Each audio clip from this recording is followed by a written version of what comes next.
யாரோ ஒருத்தருக்காக ஒரு உழைப்பாங்க. 2வது பார்த்தா தன் குடும்பத்துல பிறந்த இந்த ரத்த உறவுகள், தன்னோட அக்கா, தங்கச்சிய கட்டி குடுக்கணும். அண்ணன் கடன் வாங்கி வச்சுட்டாரு. அப்பா கடன் வாங்கி வச்சுட்டாரு. இப்படி பலவிதமான மற்றவர்களுக்காக இத தாண்டிய தன்னை எடுத்த இடம், குடுத்த இடம் சொல்லப்போனா, தன் மனைவி குடும்பமா இருக்கட்டும், இல்ல கணவன் குடும்பமா இருக்கட்டும். இந்த நேரத்துல பிறந்தவர்கள் பிறருக்காகவே தன்னை வருத்தி வாழ்க்கைய அவங்களுக்கு ஒரு வெளிச்சத்தை கொடுக்கக்கூடியவர்கள் இந்த மிதுனத்தை பிறந்த அந்த மிருகசீரிஷக்காரர்கள். இவங்க இயல்பாகவே இவங்களுக்கு இறைவன் கொடுத்த ஒரு மிகப்பெரிய ஒரு அருட்கொடை என்ன அப்படின்னா தைரியம் தான்.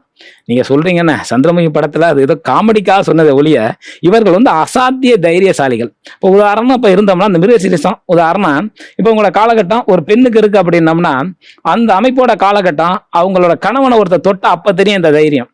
அப்ப அவங்கள மீறிட்டு அந்த இது வரும். அதே மாதிரி ஆண்களுக்கான சொல்ல வேண்டியதுல அவங்க தொட்டா அந்த அளவுக்கு வரும். அவங்க இயல்பாகவே சில விதமான சாத்வீகம், சில மதிநுட்பங்களுக்காக தன்னோட அமைப்புகளை ரொம்ப அமைதியா செவ்வனே தன் கடமையை செஞ்சுட்டு போறவங்க இந்த நட்சத்திரக்காரர்கள்.